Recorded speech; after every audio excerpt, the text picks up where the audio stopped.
Саламатсыздарбы, урматтуу Манас жаңырыгы телеканалынын телекөрүүчүлөрү, сиздердин алдыңыздарда Доктор Плюс аттуу телеберүүсү жана бүгүн биз онкология, мындайча айтканда шишик оорулары жөнүндө маек курганга аракет кылабыз. Бүгүнкү коногубуз бизде улуттук онкология борборунун дарыгери, медицина илимдеринин кандидаты, онкогинеколог Букуев Нурбек Медетбекович. Саламатсызбы? Саламатчылык. Биздин ушул телекөрүүчүлөргө өзүңүз жөнүндө кеңири маалымат берип, кайсы жерде иштейсиз, канча убакыт аралыктан бери ушул мээнет кылып, адисиңиз жөнүндө, ушул адисти кантип тандагансыз, эмне үчүн ушул онкогинекология менен алек кылып жүрөсүз, ошол жөнүндө бир аз айта кетсеңиз. Дагы бир жолу саламатсызбы? Ошол студияга чакырганыңыз үчүн чоң рахмат. Кичине өзүм жөнүндө айта кетейин. Бул улуттук онкология борборуна келгениме ушул жылы 13 жыл болуп отурат. Мен Кыргыз Россия Славян Орус университетин бүткөм. 2005 жылы бүтүп, ушул улуттук онкология борборуна ординатурага келгем. Ошол жылдары эле иштеп жүрүп, онкологиянын ушундай жыныс органдары менен иштегенге аракет кылып, аял жыныс органдарынын отделениясын тандап алып, ошол жерде ординатураны өткөм.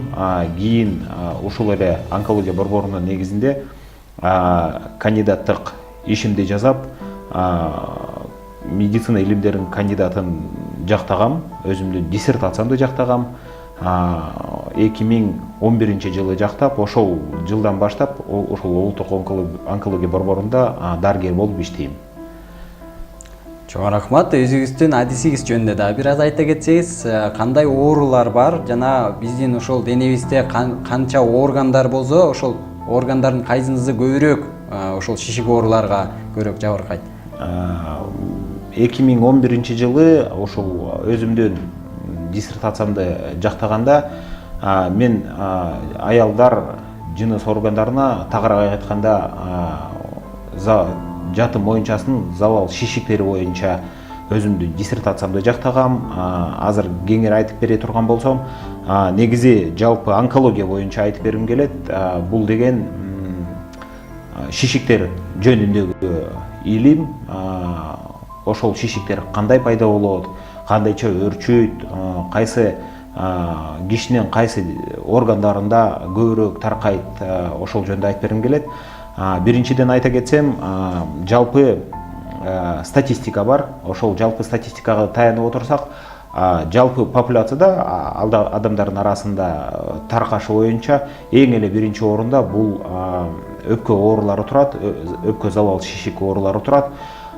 Экинчи орунда бул бизден тамак аш, тагыраак айтканда ашказан залал шишиктери турат. Жана үчүнчү орунда бул аялдарга таандык болгон эмчек залал шишиги турат. Кийин бөлүп отурсак, аялдардын арасында эң эле биринчи орунда бул эмчек залал шишиктери турат. Кийинки экинчи тепкичте жатым моюнчасынын залал шишиктери, үчүнчү орунда болсо тугун бездеринин шишиктери турат. Чоң рахмат. Бул мен үчүн мындайча айтканда ачылыш болуп угулуп жатат. Анткени болсо мен дайыма эле ойлочумун, бул ушул аялдардын жана шишик ооруларынын ичинен эң биринчи орунда эле жанагы миома матке деген, жанагы эндометрий ошол тарабынан көбүрөөк мындай шишиктер кездиге мындай чалдыгат деп. Анан кийин сиз айта кеттиңиз, эмчек шишиктери, жанагы мындайча айтканда кандай оорулар? Тагыраак. Залал шишик оорулары. Залал шишиктер мындай злокачественный. Ооба. Айта кетели, биринчиден шишиктер экиге бөлүнөт. Бул залал шишиктер, злокачественный орусча айтканда, жана доброкачественный бул залал эмес шишиктер болуп бөлүнөт. Аялдарга таандык залал эмес шишиктерден эң эле бизге көп чалдыкканы бул сиз айтып кеткендей миома матке.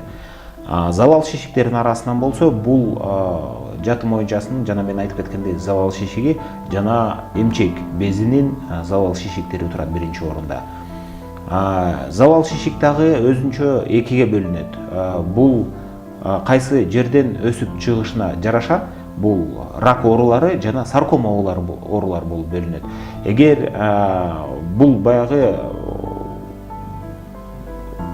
чын айтканда баягы детальдарына кирип баратабыз, кандайынан бөлүнөт. Бул баягы кайсы жерден шишик өсүп чыкса, эгер бул баягы слизистый органдардан чыга турган болсо, анда буну мындай ооруларды биз рак деп айтабыз. Мезенхимальный тканьдардан чыккан ооруларды болсо биз саркомалар деп айтабыз. Залал шишиктердин арасынан көбүрөөк рак шишиктери, мен жанагы айтып кеткендей, эпителиальный опухолдор көбүрөөк кездешет. Саркома оорулары сейрегирээк кездешет. Бирок экөө тең залал шишик болуп эсептелет. Бул эмне менен байланыштуу? Бул ошол келип чыгышы, этиология мындайча айтканда, ошол жөнүндө дагы айта кетиш керек. Кайсыл себептер мындай себеп болуп берет да?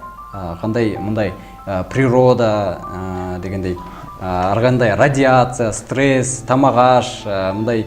Туура айтасыз, булардын бүт баары тең провоцирующий факторлорго кирет. Орусча айтканда провоцирующий факторлор. Биз студенттер менен сүйлөшкөндө дагы сабактагы берчимен Кыргыз Орус Славян университетинде сабакты берип калгам, студенттер менен сүйлөшүп отурганда алар дагы менден сурап калчу, кайсы жактан шишик эмне үчүн пайда болот? Каяктан? Мен ошондо айтчым, келечек силердики ошол шишик каяктан пайда болгонун, эмне болуп пайда болгонун силер далилдесеңер, силерге Нобель сыйлыгы берилет. Чын эле дүйнө жүзүндө ошондой сөз бар, ким так аныктап берсе, залал шишиктер, рак оорулары каяктан пайда болгонун далилдеп берсе, ошол кишиге Нобель сыйлыгы ыйгарылат деген бар. Сиз айтып кеткен жашоо факторлору, бул стресс, бул кандай биз тамактанабыз, образ жизни, образ питания, баягы бүт баары тең бул провоцирующий факторлор. Алып келүүчү. Бирок өзүбүздүн ичибизде дагы баягы оорулар болушу керек. Ошолорго кошулуп провоцирующий факторлор анан кийин пайда боло тургандар. Сиз жана айтып кеткендей, доброкачественный опухолдар, бул залал эмес шишиктер, булар фон болуп берет, провоцирующий факторлор болсо, ошол доброкачественный опухолдардан кийин залал шишиктер пайда болгонго алып келет. Алардын ичинде сиз айтып кеткендей радиация бар. Анын ичинде биздин жашоо турмушубуз, кандай тамактанабыз, жанагы айтып кеткен азыркы учурда биринчи орунга чыгып келе жаткан стресс факторлору. Анын ичинде дагы биз билгендей вирустар бар, воспалительная этиология болот. Бул ар кандай бактериялар дагы ошондой өөрчүтүп отуруп залал шишикке алып келиши мүмкүн деген. Андан тышкары физические факторы деп коет, физикалык факторлор болот. Бул ионизирующая радиация, бул биз айтып кеткен күндүн нурлары дагы сөзсүз таасир этишет. Ооба, албетте бул факторлордун баардыгы аябай күчтүү мындай таасири бар биздин организмге. Анан кийин бизде жана атайын видео бар эле, ошол видеого биз коштоп өзүбүздүн сөзүбүз менен түшүндүрүп, биздин телекөрүүчүлөргө түшүндүрүп бергенге аракет кылалы. Сыналгыларда ошол көрүп турасыздар, өзүңүздөр бул опухоль жана шишиктин клеткасы, бул мындайча айтканда клеткалар мындай контролсуз көбөйүүсү. Бул ошол рак деп айтса болот, туурабы? Ооба, сиз айтып кеткендей, бул контролу жок, контролсуз же факторлорго тиешеси жок көбөйүү, бул гомеостаздын ички биздин туруктуулуктун бузулушунан пайда болот. Ушул биздин негизи организмдин иштешин ички факторлор, ички туруктуулук контролдоп турат. Ошол ички туруктуулук бузулганда башаламан көбөйүү пайда болот. Клеткалардын башаламан көбөйүүсү пайда болот. Ошол башаламан көбөйүүсү өз учурунда жанагындай шишикке алып келет.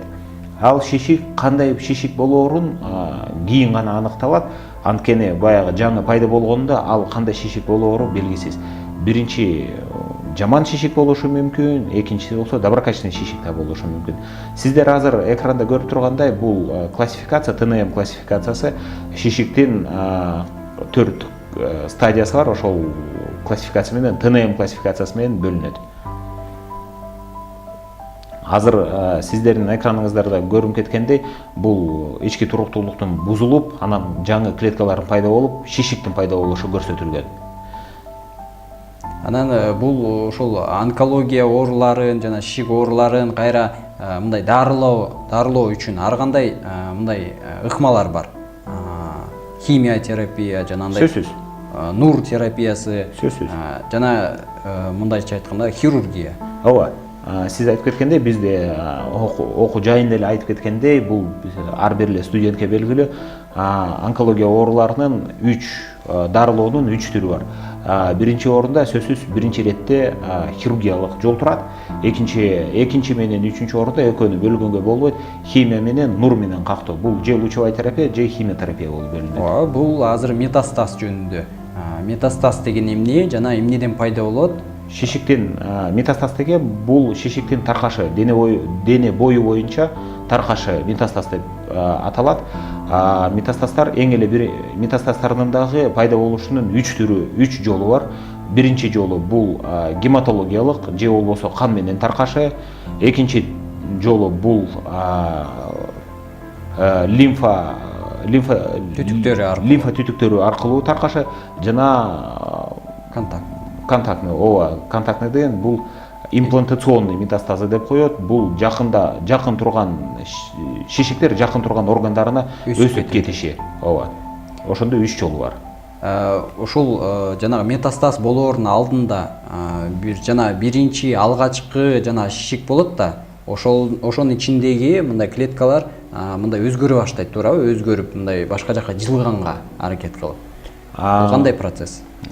Ошол бул баягы метастазированиянын башталышы. Метастазированиянын башталышы. Ар бир эле шишик пайда болуп эле анан шак эле таркап баштабайт. Ал биринчи деген эң биринчи ирет ал өзү чоңойот. Анан чоңойот дагы, анан кан тамырларга жетип, же болбосо лимфа түтүктөргө жетип, анан кийин гана таркап баштайт. Ар бир шишик пайда болгондо өзүнө жакшы кылыш үчүн жакын арадан кан тамырлардагы жаңы кан тамырларды да пайда кылат. Бул неоангиогенез деген процесс болот.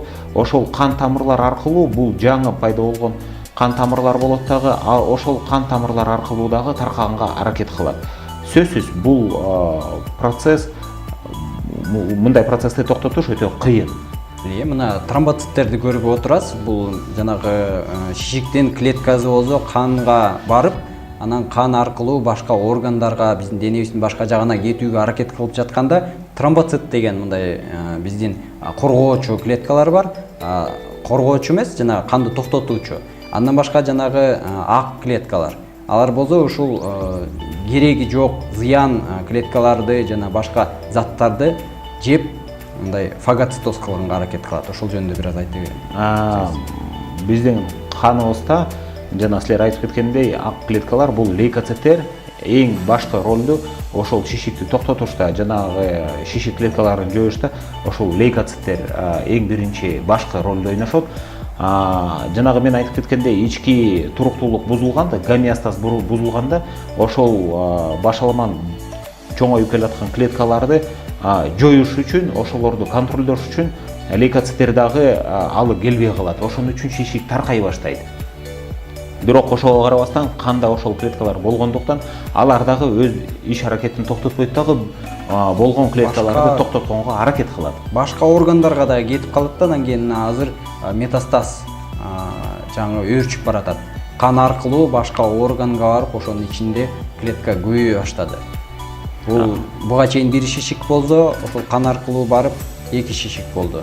Эң эле биринчи мындай метастаз таркап баштаганда, же болбосо шишик таркады дегенде, ал лимфа түтүктөрү менен эң эле биринчи бездерге барып токтойт. Эң дайыма биз истегенде шишикти кайсы жактан истесек, жанындагы регионарный лимфатический узлы деп коет. Бул регионардык лимфа бездерин истеп баштайбыз дагы. Эгер ошолор дагы чоңоюп өзгөрүүлөр бар болсо, анда шишик таркай баштаганын биринчи белгиси болуп эсептелет.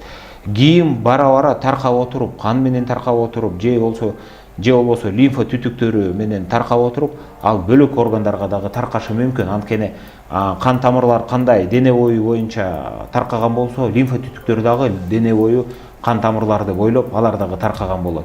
Ошон үчүн бул эки жол эң эле биринчи орунда турат, ошо канды шишиктин таркашыбы. Жана сиз айта кетпедиңизби, классификация ошол жана шишиктин ТНМ боюнча ТНМ. Т деген болсо бул шишиктин өзү, Н деген бул нодулюс, жанындагы бездерге таркашы, жана М деген тамга бул метастазис. Кайсы жерде метастаз болгонун белгилейт. Ошол ТНМге таянып биз ар бир шишиктин өзүнүн стадиясын коебуз. Ошол стадиясына жараша анан кайсы жол менен дарылоого ошондо гана киришебиз да. Анткени баягы эл аралык протоколдор бар. Биз ошол эл аралык протоколдорго таянып ар бир дарылоо ыкмасын дагы ошого жараша колдонобуз. Диагностика жөнүндө айта кетсеңиз, белгилери мындай оору башталаардын алдында, баштала элек кезинде белгилер болобу же сөзсүз мындай башталганда эле? Ушундай онкология оорулары көйгөйү ушундай билинбей отуруп башталат да. Баягы көбүн эсе биздин өлкөдө скрининг деген жок. Скрининг деген бул ар бир адамды шишик бар экени же жок экенин аныктаганга текшерүү. Ошол скрининг бизде жок. Ошондуктан көбүн эсе биздин оорулар оору таркап кеткенде же болбосо лимфа бездерине таркап кеткенде кечирээк убакыт. Кечирээк. Сөзсүз кечирээк. Экинчи, үчүнчү стадияга жетип калганда, жада калса биздин оорулар кыргыз эл, өзгөчө кыргыз элдин арасында 4-чү стадияга жеткенде да кайрылгандар бар. Шишик аябай чоңоюп, ал шишик көп жерде метастаз берип, өзү шишик көлөмү боюнча чоңго жетип, анан кийин ал бузула баштаганда, чирий баштаганда дагы келгендер бар. Ошондой учурлар дагы кездешет. Бүт эле убакытта ушул сизге келген мындай бейтаптар түз эле сизге келген болобу же сизге чейин дагы мындай жана элдик, мындай башкача нетрадиционный медицина деп коет, ошол менен дарылангандар дагы болобу? Көбүн эсе жанагындай элдик медицинага кайрылгандар бул традициялык медицинадан баш тартып кеткендер, жана сабаты жок элдер көбүрөөк ошондойго чалдыгышат. Айткан сөзгө көнбөй, ошол көз ачыктарга ишенип, ошолорго кетип калгандар дагы көп. Бирок ушул кезге чейин 13 жылдын ичинде элдик медицинадан, элдик дарыгерден мен айыгып келдим деген кишини мен көрө элекмин. Ошон үчүн элге кайрылып айтып кетээрим, ошондой жолдордон, ошондой кадамдардан алысыраак болушса. Рахмат, бул жакшы мындай сөз болду. Ошол айта кеттиңиз биздин телекөрүүчүлөргө. Жанагы сөзсүз эле онкология деген диагноз койгондочу ар бир эле адам мындай чочуланат ичинен, өтө коркот. Анан кийин корккон үчүн ошол бүт ак халатчандардан эле качып эле, анан жана көз ачыктарга мындай баргандагы мындай психологиялык тараптан да түшүнсө болот. Бирок айта кетиш керек, ошол диагноздун эң жанагы баштапкы стадияларында дарылануу дайыма жеңилирээк болот. Дарыланып кетишине ошол албетте жол түзөт да. Ооба. Сиз айтып кеткендей, биздин элдик медицина өзүнүн кучагын кенен жайгандыктан, психологиялык жактан биздин элге, биздин адамдарга ошол диагнозду угуш өтө эле оор. Жада калса диагнозду эмес, ошол онкологияга биринчи катардагы доктурлар, бул поликлиника доктурга буйрутма бергенде, кайрылууга буйрутма бергенде ошондой эле коркушат. Көп учурда биздин амбулаториялык диагностика бөлүмүнө келгенде эле ыйлап келишет. Мени онкологияга жөнөттү, меники ошондой жаман оору турбайбы депчи. Жок, мен айтарым андай эмес. Көп учурда биз диагностика жасап келип, көп учурда деген бул шишиктин жок экенин аныкталат. Же болбосо шишик жаңыдан пайда болуп келатканы же болбосо бул жана биз айтып кеткендей доброкачественный опухоль болуп чыгып калат. Ошон үчүн элдерге дагы бир жолу кайрыларым, буйртмалардан коркпой, доктурлардан коркпой, эң сөзсүз биринчи барып текшерилип, эгер ошондой жөнөтүүлөр болсо коркпой, убакытты созбой, убагында кайрылгандары абзел болот. Анан онкологияга ушул келгенде, жана улуттук онкология борборуна келгенде кандай изилдөөлөр бар, кандай изилдөө ыкмалары? Биздин азыркы учурда улуттук онкология борборунда биз таянып аткан бул ультрадобуштук изилдөө, магнитно-резонанстык томография бар, компьютердук томография бар. Дүйнө жүзүн айта кете турган болсок, дүйнө жүзүндө PET деген аппарат бар. Бул позитронный эмиссионный томограф деп коет. Бул бүткүл денени бул баштан баштап бутка чейин аппараттын астына салып, кайсы жерде шишик бар экенин же болбосо жаңы шишик пайда болуп келатканын аныктоочу аппарат. Сөзсүз биздин жашоо шартына жараша биз азыр ошол аппаратка жете элекпиз. Бирок Кудайым буйрса биз деле ошол аппаратка жетип, өзүбүздүн ооруларыбызга, бейтаптарыбызга ошол ыкманы колдонсок, эң жакшы болмок. Бул бир эле аппарат эмес, жок дегенде өлкө боюнча бир 5-6 аппарат болсо, биздин калк үчүн бул жетиштүү болот эле да. Мен ойлойм ошондой. Бул дагы мындайча айтканда кымбат да, өтө кымбат. Өтө кымбат. Биз үчүн, биздин шарттар үчүн өтө кымбат. Дүйнө жүзүн айта кетсек, бир текшерүүсү эң орточо эсеп менен эң эле арзан болгондо 1,5 миң $2 миң баш аягы чыгат текшерүү. Бирок бул деген бүт суроолорго бир жооп берчү аппарат болуп эсептелет. Ошондуктан анык кылып берет. Ошондуктан ошол аппараттар бизге келсе, мен ойлойм эң жакшы болмок. Бул абдан жакшы, бирок андан башка дагы альтернатива, мындай жөнөкөй технологиялар барбы? Жанагы мисалы Японияда көп мындай оорунун эң башында эле диагноз кое турган технологиялар бар экен да. Бул жанагы ДНК, мисалы өзү жана ПЦР деп коет, жанагы реакция атайын кандан эле алып туруп, анан кийин мисалы ашказандын шишиктерини мындай алдын алуучу диагностика. Ооба, сөзсүз андай кан менен коюлчу, бирок алар так болбогондуктан аларга таянып дагы болбойт да. ПЦР, ИФА деген реакциялар бар. Алар кошумча диагностикага аларды колдонсо болот. Биз эң эле көп учурда жанагы мен айтып кеткендей магнитно-резонанстык томография жана ультрадобуштук изилдөөгө таянабыз да. Бизге көп суроолорубузга ошол аныктап берет. Ошол методдор аныктап, ошолор жооп берет да. Андан тышкары бизде улуттук онкология борборунда өзгөчө рентген аппараттарыбыз дагы күчтүү. Цифровая рентгенография бар. Ошолордун баарын биз өткөзүп туруп, анан кийин бир жыйынтыкка келип, анан кийин бир диагнозго токтолобуз да. Ооба, бул жанагы сиз айта кеттиңиз, сиз өзү онкогинеколог адис. Онкогинеколог адис биз түшүндүрө кетишибиз керек. Аял ошол жыныс системасында жана шишиктерди аныктайбыз. Ошол менен аныктап, жана аларды дарылоо менен алектенген адис болот. Өзүңүздүн мындай бир аз секреттериңизди айта кетсеңиз, бир жылда ушул канча операция болот? Канча бейтап дарылайсыз бир жылда? Башында биз айтып кеткендей, бул шишиктер залал шишиктер жана залал эмес шишиктерге бөлүнгөндүктөн баш аягы орточо эсеп менен 2000–3000 миңге жакын балким операция болот жылына.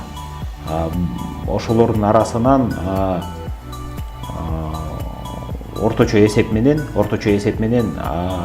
жыныс аялдар системасына бир 600–700 чейин операция болот жылына. Онкогинекология боюнча бир 600–700 операция болот. Ошолордун арасынан жарымынан көбүрөөгү бул залал шишиктер менен кайрылышат. Улуттук онкология борбору болгондуктан өлкө боюнча аныкталган залал шишиктер ушул улуттук онкология борборунда операция өткөзүлөт. Калгандары болсо бул залал эмес шишиктер, жанагындай доброкачественный шишиктер менен, залал эмес шишиктер менен операция кылабыз. Кыргызстан боюнча, биздин өлкө боюнча эң чоң ушул онкология боюнча, шишик оорулары боюнча алектенген чоң борбор бул улуттук онкология борбору. Жакынкы кезде айта кетейин, жаңылык ремонт болуп атат. Ремонт эмес, курулуш болуп атат. Ошол жөнүндө айта кетсеңиз, ал жакта эмне курулуп атат? Эмне деген бөлүмдөр ал жакка барат? Бул курулуш жаңы башталып атат. Азыркы улуттук онкология борбору тарабынан, жетекчилиги тарабынан уюштурулган, жана биздин өлкө башчыбыз Алмазбек Шаршенч Атамбаев колдоп жаңы курулуштар башталып атат. Негизи ошол курулуштун ичинде көбүрөөк биз балдарга арнала турган сөзсүз бир чоң отделение курулган атат, өзүнчө бир бөлүм болгон атат, чоң клиника курулган атат. Ошолор балдар үчүн, балдарга арналган. Рахмат, абдан кызыктуу маек болуп жатат. Чоң рахмат сизге. Сиздер көрүп жаткан телебирүүнүн аты Доктор Плюс. Сиздер Манас жаңырыгы телеканалын көрүп жатасыздар, жана биздин телеканалда жарнама. Саламатсыздарбы, урматтуу телекөрүүчүлөр? Сиздер Манас жаңырыгы телеканалын көрүп жатасыздар, жана Доктор Плюс аттуу телебирүүсүндө бүгүн бизге конок болуп улуттук онкология борборунун дарыгери, медицина илимдеринин кандидаты, онкогинеколог Букоев Нурбек Медетбекович. Дагы бир жолу саламатсызбы деп биздин телекөрүүчүлөр менен учурашып коебуз. Бүгүн биз шишик оорулары жөнүндө маек коруп жатабыз. Биз буга чейин ошол жарнамага чейин онкогинекология жөнүндө жана ошол шишиктердин кайсы жактан эмне болуп келип чыгаарын жана эмне диагностика, кандай диагностика ыкмалары бар экени жөнүндө маек курдук. Азыр болсо бир аз онкогинекология жөнүндө кеңири маек курдук. Айта кетсеңиз, сиз кайсыл ушул шишик оорулары менен көбүрөөк алек кыласыз? Менин өзүмдүн кандидаттык диссертациям жатын моюнчасынан залал шишиктери менен байланыштуу. Ошон үчүн мен көбүрөөк ошол залал шишик жатын моюнчасынын залал шишиктери менен алектенге аракет кылам. Анткени эң көп кездешүүчү оору болгондуктан көбүн эсе ошол оорулар менен алектенебиз. Бирок сөзсүз бөлөк дагы оорулар болсо, алар менен дагы иштегенге даярбыз. Биздин телекөрүүчүлөрдө суроо жаралат болуш керек. Сизди мындай телевизордон көрүп, сыналгадан көрүп, сизди каяктан тапса болот деп өзүңүздүн дарегиңизди да айта кетсеңиз, кандай бөлүмдө, бир эле бөлүм барбы онкогинекология деген? Ооба, биздин улуттук онкология борборунда бир эле бөлүмүбүз бар. Бул номер боюнча 12 бөлүм, же болбосо жыныс, аялдар жыныс органдарынын бөлүмү болуп эсептелет. Мен болсо өзүм улуттук онкология борборунун диагностика бөлүмүндө, же болбосо жөнөкөй жалпак тил менен айтканда поликлиникасында кабыл алам. Ошол жака эгер суроолор болсо, же болбосо кайрыла турган оорулар, бейтаптар болсо, ошол жака кайрылып, ошол жерде мени табышса болот. Рахмат. Бул кичине жарнама болуп кетти окшойт. Бирок жарнама деле керек, кээ бир учурда анткени болсо биздин телекөрүүчүлөр көп эле мындай жөнөкөй деле калк болгондо мындай адисти, мындай мыкты адисти издегенге аракет кылат, ошон үчүн айта кетиш керек. Биз ошол өздү маегибизди уланта берели. Сиз айта кеттиңиз, жана ТНМ деген классификация. Бул болсо оорунун жана ар кайсы стадияларын мындай чагылдырат. Көбүнчө ошол сизге кайрылган учурда кайсыл стадияларда көбүрөөк кайрылат? Ар бир оорунун өзүнүн стадиясы болот. Бизге, мен жанагы айтып кеткендей, биздин элдин балким сабатсыздыгынан, балким корккондуктан көбүнчө 2-3 стадияда кайрылат.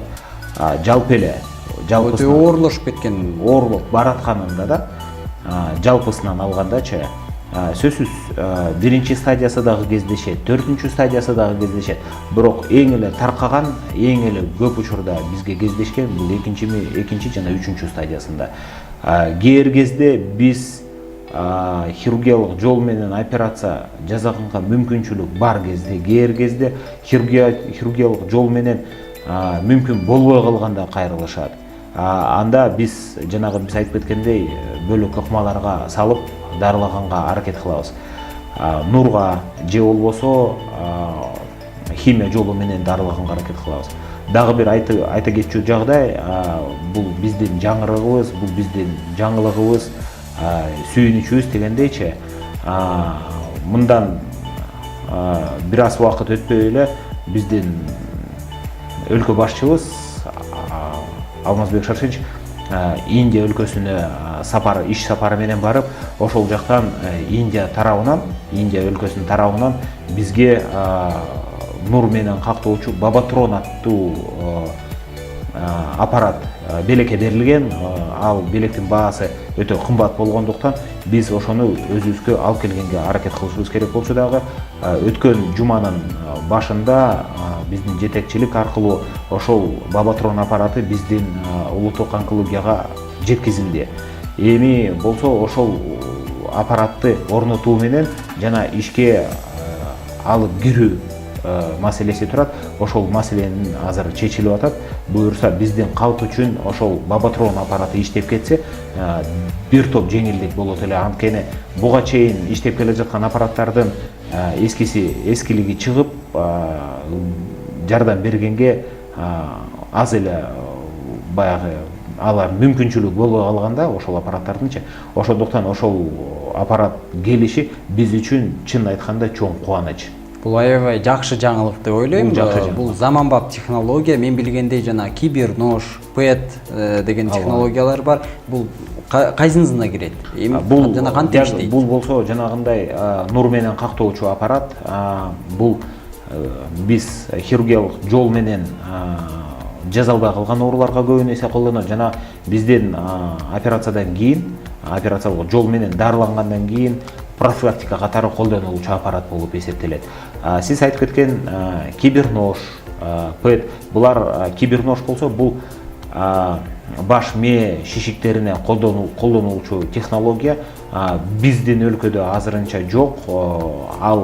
Анын дагы баасы өтө кымбат болгондуктан азыр биздин өлкөгө коюш чоң маселе болуп турат. Бирок ошондой технологиялар мен айтып кеткендей биздин өлкөгө дагы келип биз ошого жетсек, биз дагы бир топ кубанычка ээ болот элек. Бул деле мен ойлойм, мындай жакшы тенденциялар бар, жакшы жылыштар бар. Ушундай жаңылыктан жаңылык чыгып отуруп, анан кийин бир күнү бизге ошол жаңы заманбап технологиялар да келет деп ойлойм. Мурда мисалы эстей кетсек, 10 жыл мурун деле бизде жана магниттик резонанстык томографтар канча бар эле. Азыр ар бир шаарда, мындай чоң шаарларда эмес, мындай чакан шаарларда дагы бүт жана компьютердик томографтар пайда болду. Жана мен ойлойм, бул жалпы калктын ошол ден соолугуна албетте жакшы мындай таасирин берет. Өбөлгө түзөт. Ооба.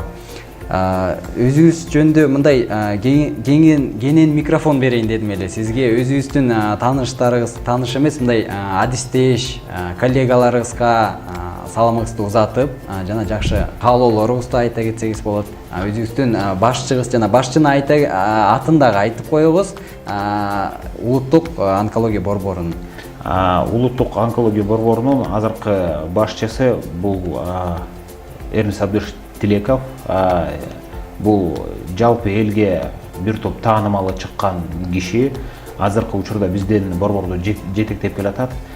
Буга чейин дагы биздин онкология борборунун жакшы жетекчилер болгон, алардын иш аракеттери да болгон. Биздин ушул онкология борборунун жалпы маселелерин чечкенге чоң иштер жасашкан. Азыркы учурда болсо ошондой тенденция болуп атат. Жаңы ушундай аппараттар келип баштады. Силер жанагы айтып кеткендей ремонт башталды. Булардын баары тең ошо биздин ооруларга сакайышына чоң өбөлгө түзөт. Мен болсо айтып кетерим, биздин калкка доктурлардан коркпош керек. сөзсүз текшерүүлөргө барып туруш керек. Негизи эле жылына жок дегенде бир жолу аялдар гинекологко бир жолу барып турушса жана маммологко жалпы калк болсо докторлорго жалпы текшерүүгө бир жылда бир жолу барып турса, бул өзүбүздүн өлкөбүздүн калкыбыздын оңолушуна жанагындай оздоровление нации дегенге чоң өбөлгө түзөт эле. Ошондуктан өзүбүздөн коркпой, докторлордон коркпой, жана спорт менен машыгып, ошондой иштерди алып жүрүшсө эң жакшы болмок. Чоң рахмат. Өзүм тараптан дагы мындай салымдарды узатып коеюн дедим эле. Жаңылык бар. Бизде анестезиолог, реаниматолог Деркенбаева Жылдыз Садыбакасовна деген анестезиолог бар, өтө жогорку категориядагы дарыгер. Ошонун диссертациясынын апробациясы ошол жакшы ийгилик менен өттү. Ошол менен куттуктап кетейин дедим эле. Биздин атыбыздан да куттуктоолор. Жана ошол өзүбүздүн мындай жакшы каалоолорубузду дагы биздин телекөрүүчүлөргө да узатып койсоңуз жакшы болот деп. Телекөрүүчүлөргө болсо мен айтып кеткендей, бүт өзүбүздүн ден соолугубуз өзүбүздүн колубузда. Эгер биз ошол ден соолукка тыкан мамиле кылып, аюу мамиле кылсак, ал дагы бизде сакталып турат. Ошондуктан өзүңүздөрдү жакшы карап, мен жана айтып кеткендей спорт менен машыгып, жакшы маанайда жүргүлө. Рахмат, аябай жакшы. Мен да кошуп кетейин дедим эле. Албетте спортко да кошулуп, ошол жана скрининг деген болот. Албетте ошол онкологдон жана өзүңдөн мындай сурап, менде шишик оору жокпу же ошого мындай предрасположенность мындай өлгөзү барбы деп жокпу деген суроо менен болсо, бул мен ойлойм, эгерде болбой эле койсо жакшы да, бирок эгерде жаңы эле башталып келаткан стадиясында табылган оору, особенно өз учурунда дарыланса эң жакшы болот. Сак саламатта болуңуздар. Ар жуманын 3-күнү кечки саат 7-де Доктор Плюс аттуу телебирүүдө көрүшкөнчө.